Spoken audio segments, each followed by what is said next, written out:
Am I the a-hole for not quitting my job over a colleague's crush? I, 32 female, live with my partner, 44 male, and work in research. My primary colleague, 30 male, and I have worked together for about 2 years on a major project involving significant intellectual and labor contributions from us both. The project is expected to span at least another 2 years and is vital to both of our careers. Not long ago, my colleague confessed to me that he is, and has been, infatuated or in love with me for pretty much the duration. It took place via a long email that was written after an evening of drinking. This was totally unexpected, but in retrospect there may have been some signs, but nothing that wouldn't just as easily be accounted for by a considerate personality. Shortly after this confession, I came to my husband with the issue. I wanted to get his advice about the situation, and showed him the drafts which I'd composed to organize my thoughts on the matter. They stated unequivocally that I'm not interested in a romantic relationship, and hope these feelings won't complicate our work together. I was again surprised at my husband's reaction. He seemed offended, to think I must have invited my colleague's affections, and that I should immediately quit my job, as in put in notice tomorrow. I was so taken aback that my immediate reaction was to laugh/snort at a suggestion, which was probably a mistake. That would be utterly disastrous for my career, and isn't an option I'm willing to consider. I'd greatly prefer the entire scenario had never happened, as a difficult and lengthy project hangs in the balance. But I have no real concern at this point about my colleague forcing the issue or letting it compromise our work. It seemed like an intoxicated getting my feelings off my chest. I'll need to put a lot of thought and caution into how I proceed with the work dynamic. But abandoning our project isn't even on the table. About a week has passed and my husband has been alternating between irate and a silent treatment, and suggested several times that I should move out of the house to be with my new spouse. Today I swung by the house on my lunch break and found the locks changed and my luggage on the patio, and I have been blocked on his work number and cell.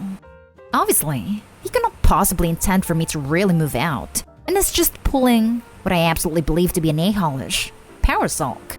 But seeing how seriously he's taking this has my doubts up.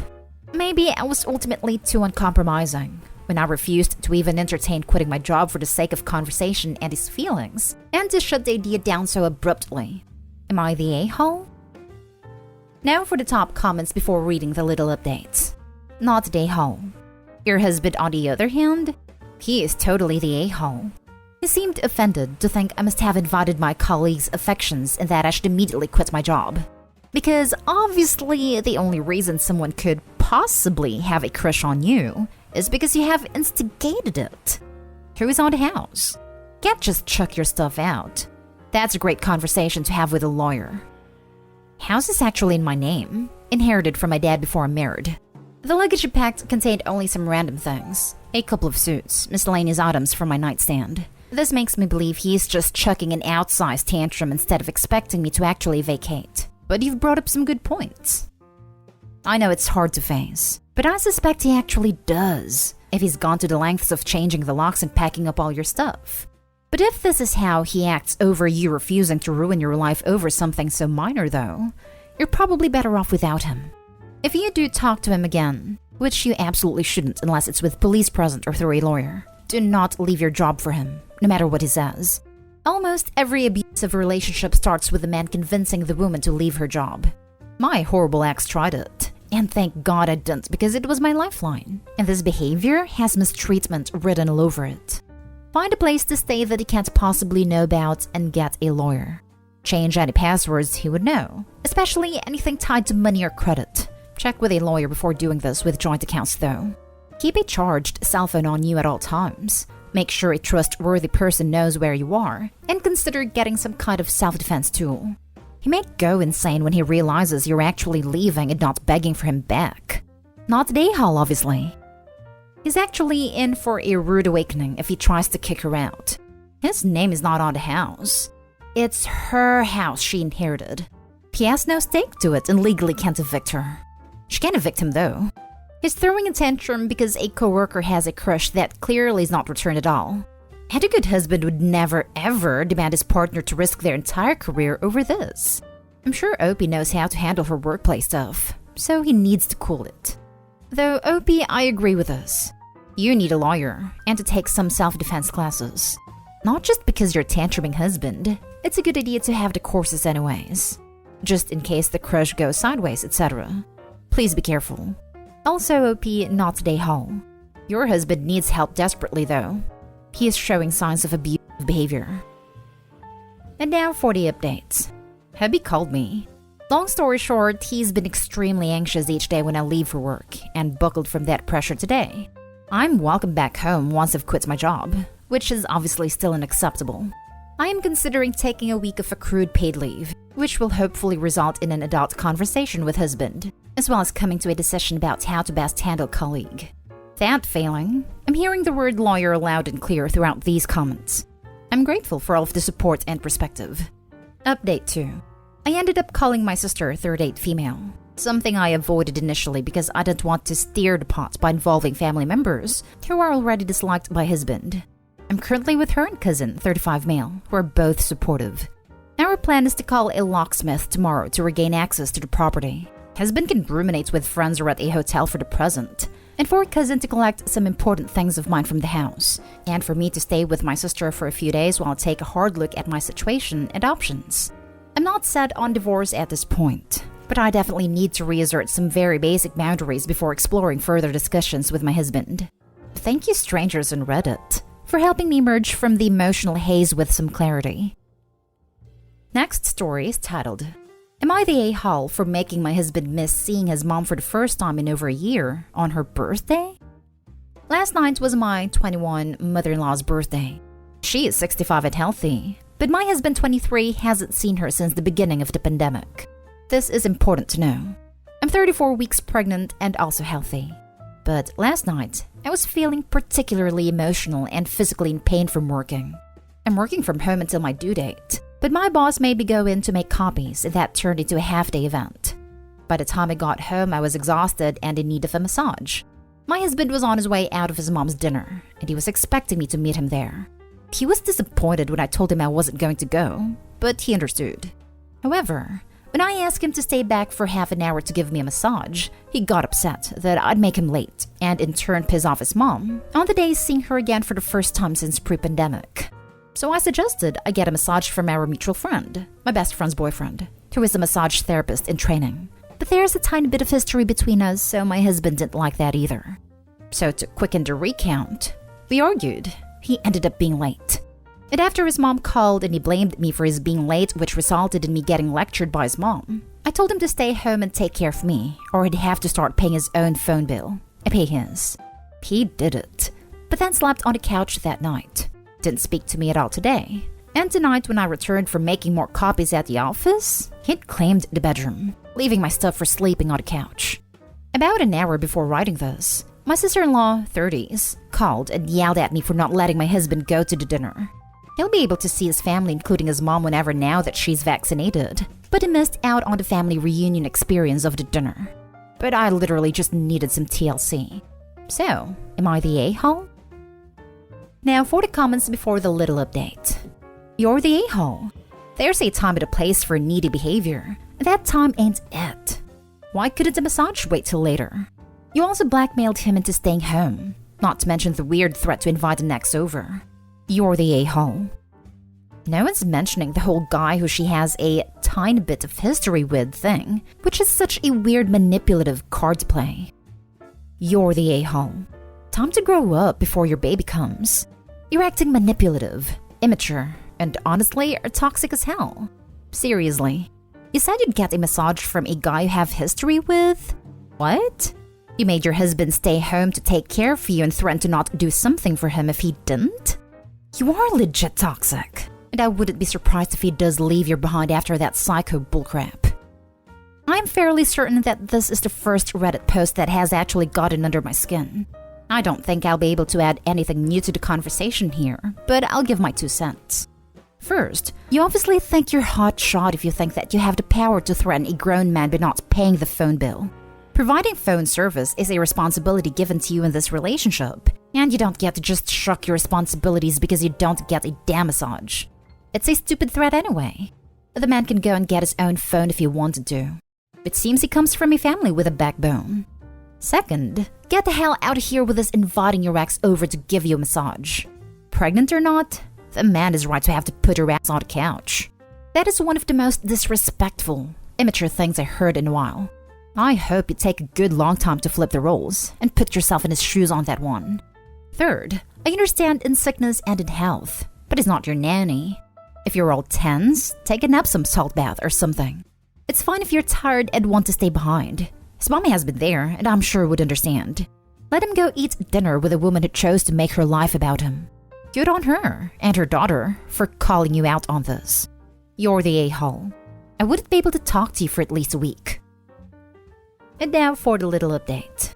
Info. I don't know if it matters, but the history I'm referring to with my friend's boyfriend is a one-sided crush on his side. He confessed his like for me a couple years ago, and my husband hasn't gotten over it. So it's very obvious I'm the a-hole.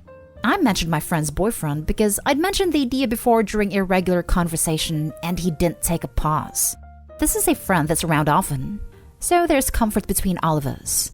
But I understand that it struck a nerve for him. I also understand that my being pregnant doesn't give me the right to manipulate or financially abuse him. I could have and should have waited. I just got off the phone with my mother-in-law and I apologized, which she accepted. My husband did tell her that I threatened his phone, but I told her. That earned me a lecture, but I took it. I also called my sister-in-law, but she didn't answer, so I left a voicemail asking her to call back. My husband left this morning to go pick up our crib from a friend, and he asked me not to come with him, even though I was supposed to. So when he gets back, I will apologize for my abusive behavior. I knew that was being harsh, but I thought it was warranted. And now I see that it was just abusive. I don't intend to be, as I really do love my husband. I'll do better. Someone in the comments suggested planning another dinner, so I'll talk to him about that too. Final edit. I'm seeing a lot of criticism towards my mother-in-law and sister-in-law for lecturing me. In their defense, I've known them since I was a child. My husband and I were best friends before spouses, and we spent a lot of time together. So my sister-in-law sees me as more than a sister by law, and same with mother-in-law. Some of this was happening before my relationship, but it's mostly always been acceptable. Now for the next story. Am I the a-hole for not having sympathy for my fiancé? My fiancé sprained his ankle rather badly at work about a week and a half ago. He's been told to use the RICE method: rest, ice, compress, and elevate. He refuses to do this, or do anything to help his ankle heal. Instead, he insists on putting full weight on it, doing nothing to stabilize it, and having this attitude of, I don't need to do all that, it won't help me anyway. My fiancé is now groaning with pain, and very noticeably limping with every step, and can barely go up and down the stairs. He's complaining how much pain he's in, and how nothing has ever hurt this badly, and is looking to me to feel sorry for him and treat him extra special. That's not me. I don't pamper or baby adults, but when I've tried to get him to let me actually help him take care of his injured ankle, it's been rejected. I got fed up and told him I have zero sympathy for him because he won't help himself, and he won't allow me to help him. And he knows he's just making it worse. So stop looking to me for special treatment because it's not happening. Am I the a-hole? Edit. He also refuses to use any mobility aids like crutches or a cane, which would be helpful. Now for the comments. Not the a-hole. He did this to himself. If he refuses treatment, he is going to have to suffer the consequences. My sympathies to you, Opie, that you are dealing with such behavior. You're going to marry this dude?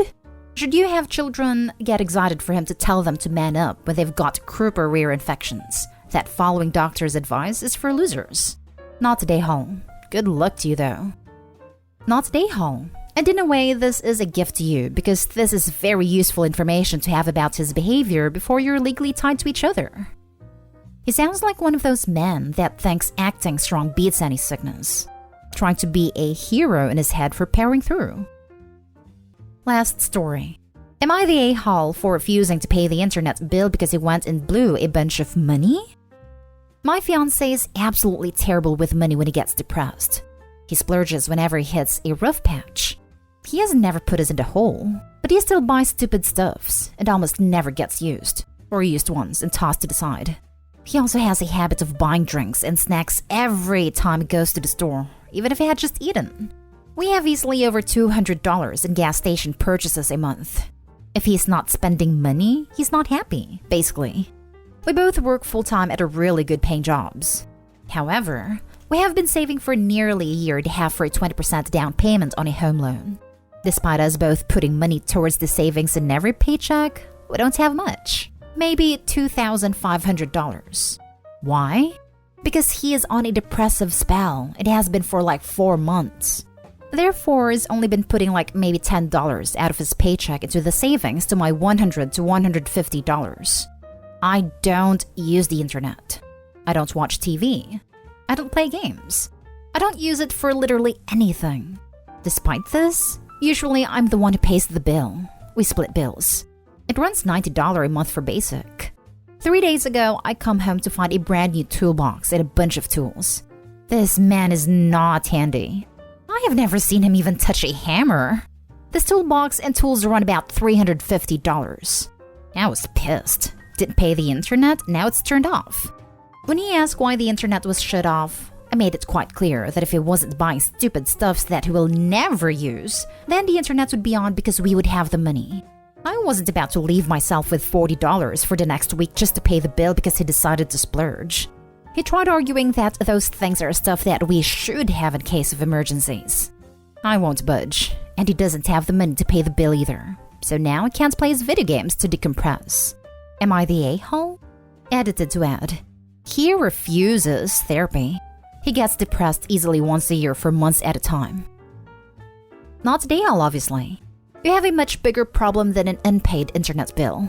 You don't say when your wedding is, but I promise you these problems will get worse after marriage. You say you split the bills, yet it seems you are picking up a huge amount of financial slack. He has serious emotional problems that he refuses to get help for. You aren't taking care of this man financially and emotionally. Please don't marry him before these issues are resolved. It is the refusal to seek treatment for the depressive episodes that is truly alarming. They are only going to get worse with age. Treatment should be a precondition for the relationship continuing.